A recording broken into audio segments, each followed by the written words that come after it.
Cette émission est une production de la télévision régionale des Moulins.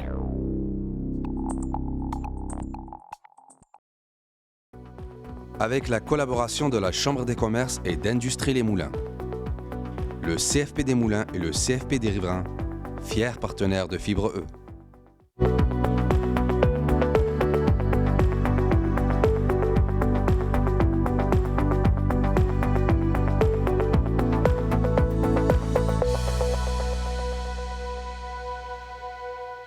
Bienvenue à Fibre Extra. Lorsqu'un entrepreneur démarre son entreprise, il y a plusieurs étapes à suivre, surtout au niveau de la comptabilité. Le comptable est donc très important pour s'assurer que les finances de l'entreprise soient conformes aux normes légales. Aujourd'hui, Mélissa Drouin, CPA, aspect financier sans but lucratif et pour les entreprises, vient nous expliquer l'importance du comptable dans une entreprise. Mélissa, bienvenue. Merci, Pierre. Ça me fait tellement plaisir On se souhaite parce qu'on se connaît, oui, déjà. Absolument. Alors donc, tu offres un service extraordinaire, exceptionnel, dis-je. J'adore, oui. Puis là, je me suis dit, il faut qu'on appelle Mélissa, il faut qu'elle devienne spécialiste pour nous expliquer aux nouveaux entrepreneurs, ou du moins les gens qui veulent se lancer dans l'entrepreneuriat, les pièges, des fois, qui nous guettent. Hein? On fait des émissions Fibre Extra maintenant pour justement expliquer aux gens que il peut y avoir des embûches à certains endroits, puis c'est important au niveau légal et tout ça. Qu'en est-il de la comptabilité? En fait, la comptabilité, à la base, oui, on dévoile des chiffres, mais les chiffres vont au-delà de seulement des états financiers. Les chiffres parlent. Donc, on se doit, comme nouvel entrepreneur, d'être bien entouré, que ce soit au niveau légal, mais surtout aussi au volet comptable. Vous comprenez que la comptabilité, c'est quand même la fondation de l'entreprise. Si elle est mal démarrée, ça peut créer certains enjeux, puis parfois, ça peut être très difficile à récupérer. Donc, l'importance de s'entourer d'une équipe au niveau légal et comptable, c'est un incontournable. Moi, en tout cas, personnellement, il faut vraiment qu'on soit... Mélissa, la question qui vient aux lèvres de probablement la plupart des gens, là, c'est il y a un coût attaché à tout ça. Il y a un coût, effectivement. Évidemment, toi, tu représentes une firme de comptable qui est quand même pas petite. Là. C'est quand même à travers le Québec. C'est une grande firme. Quand on regarde tout ça, on se dit, il y a un coût attaché à tout ça. Puis quand tu débutes en entreprise, des fois, tu essaies de couper les coins ronds un petit peu, de couper les dépenses. C'est pas l'endroit où on devrait couper parce que c'est essentiel d'avoir une comptabilité qui est saine, non? Absolument. Puis les enjeux aussi sont très importants. On parle des enjeux gouvernementaux. Nous, en tant que comptables, on est un peu les représentants aussi du gouvernement. Donc, nous, en tant que CPA, on doit comprendre aussi tous les délais, tout ce que les entreprises ont à produire comme documents. On parle de rapport de TPS-TVQ, de DAS, d'impôts corporatifs. Dans le fond, nous, oui, on va établir des chiffres, des états financiers, mais au-delà de ça, le comptable se doit d'être un bon conseiller, un bon coach d'affaires, doit appuyer surtout le nouvel entrepreneur qui démarre son entreprise. Quand on débute une entreprise, souvent, on va s'enregistrer. À l'époque, on disait s'enregistrer. Donc, c'est un revenu, dans le fond, qu'on ajoute à notre rapport d'impôt à la fin de l'année. Et là, il faut penser aussi qu'il faut ramasser des sous parce que s'il y a un excédent, inévitablement, ça vient jouer sur nos revenus qu'on a cumulés. Même, souvent, on a 2 emplois, on a un revenu régulier où là, il prélève de l'impôt, mais le revenu qui vient de l'entreprise qu'on démarre, lui, il n'y a pas d'impôt qui a été prélevé. Il faut en tenir compte de ça. Là. Il n'y a pas d'impôt qui a été prélevé, effectivement, puis ça se reflète dans les impôts personnels de la personne qui a décidé d'être enregistrée. Donc, un impôt supplémentaire à payer lorsqu'on fait nos impôts personnels, comme tout le monde connaît la date butoir, le 30 avril.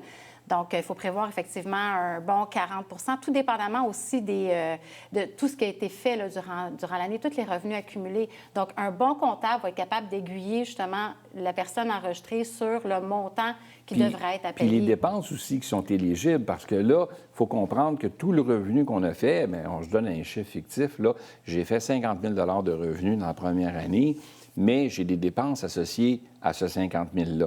Donc, je peux les placer à l'intérieur. Oui. Il y a aussi, si je ne m'abuse, un pourcentage aussi qu'on peut venir chercher, le fait qu'on a un bureau à la maison ou le fait qu'on travaille du garage ou du sous-sol à la maison. ça compte, ça aussi, non? Effectivement. Puis même, ça peut être très viable quand on opère une entreprise. Là, quand on démarre puis on opère à partir de la maison, ça peut être très viable.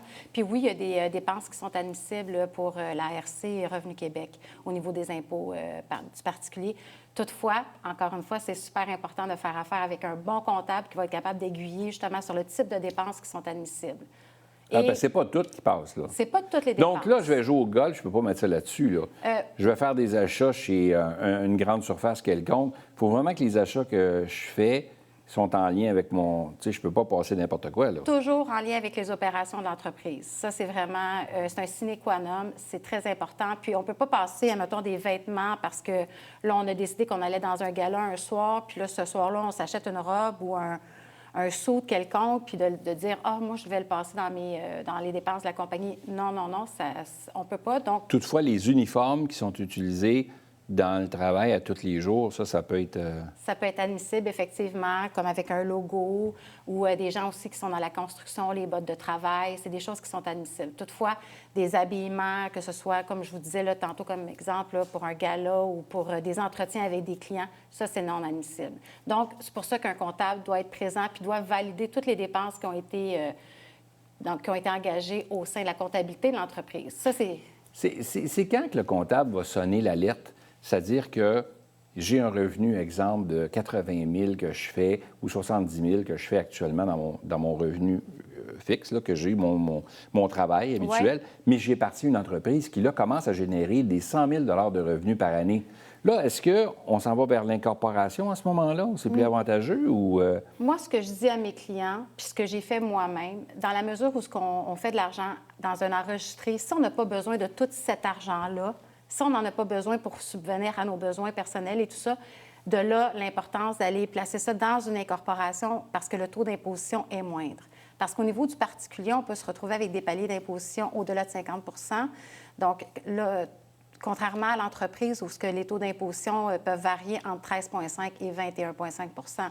Donc, c'est une belle différence. Puis au niveau liquidité aussi, ça fait une différence incroyable, surtout si l'entrepreneur démarre son entreprise. De là où quand on subvient très bien à nos besoins avec notre salaire, puis que l'entreprise est un surplus, mais immédiatement, il faudrait penser à l'incorporation.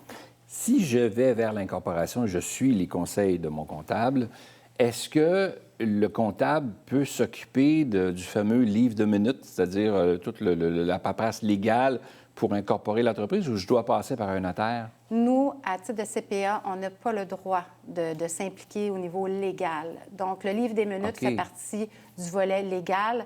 Donc, ça va être votre avocat ou votre notaire qui va mettre à jour le livre de compagnie, le fameux livre noir, lorsqu'on s'incorpore. De là où ce que je vous disais initialement, que c'est important d'être bien entouré, d'avoir une équipe légale et une équipe comptable qui soit bien établie.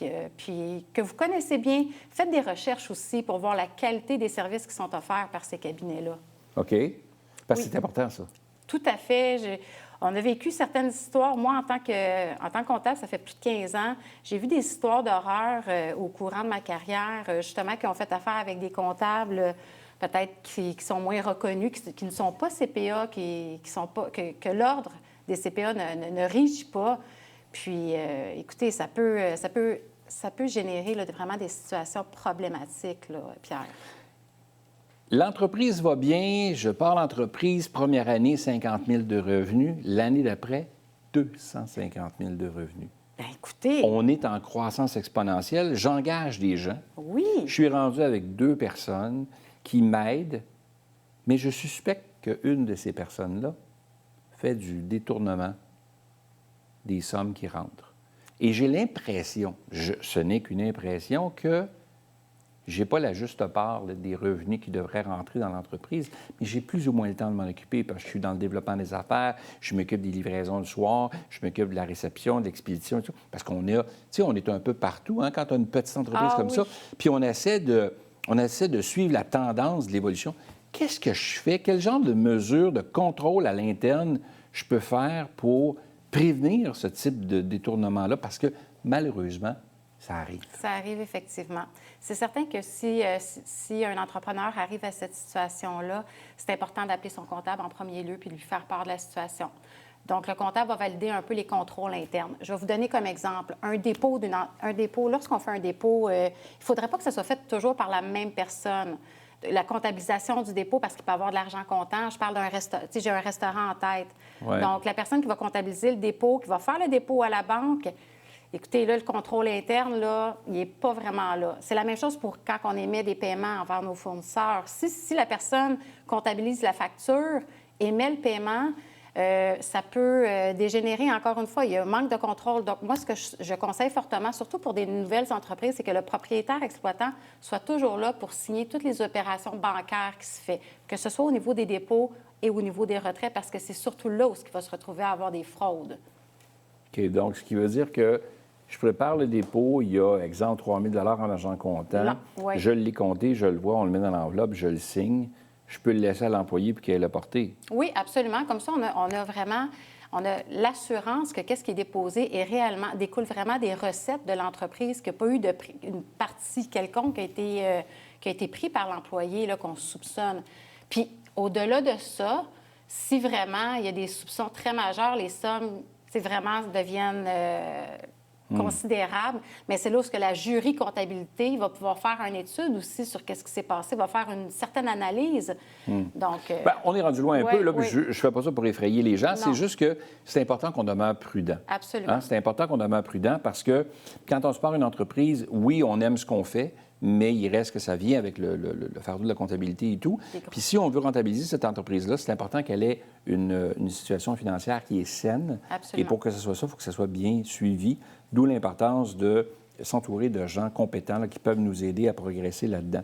L'autre point, quand on débute l'embauche de gens, il y a tout le volet ressources humaines qu'il faut analyser, les lois, tout ça, mais il n'en demeure pas moins qu'on doit prélever à même la paye, ce qu'on appelle les déductions à la source, les fameux DAS qu'on doit remettre au gouvernement. Est-ce que tu suggérais, toi, Mélissa, de le donner au comptable, ça, ou faire quelqu'un qui s'occupe de la tenue de livre, parce que ça en fait beaucoup pour l'employé, pour être sûr que les choses sont faites correctement à jour, ou on devrait le faire? Ou... Moi, c'est certain qu'en démarrage d'entreprise, ce que je conseille fortement aux clients, c'est que ce soit le comptable qui puisse le faire, parce que les propriétaires exploitants ne sont pas au fait de toutes les lois. Les déclarations peuvent être émises en retard.